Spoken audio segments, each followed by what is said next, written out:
In this video, I'm going to show you how we can copy any comment from a video on our mobile. So let's jump right in. First of all, let me just open any video of mine.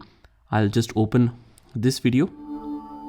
And as you can see that I have many comments down here, but let's say that I want any comment to be copied.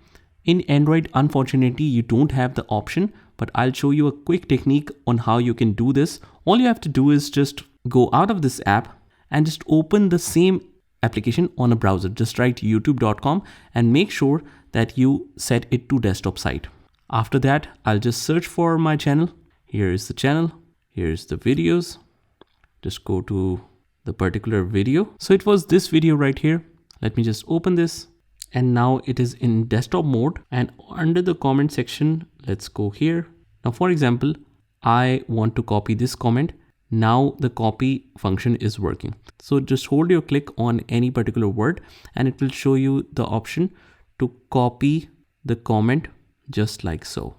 After that, just copy this and I can paste it as a simple text anywhere I want. So that's how you do it. This is the smartest way of doing this. You don't have to take any kind of screenshot. You just have to open the desktop application on your favorite browser. Just open YouTube and you should be able to copy all the comments from there. I hope you found this video helpful, and if you did, please hit the like button and subscribe to our channel. Also, if you want to learn more about YouTube, you can join the playlist link in the description, and I'll see you in the next one.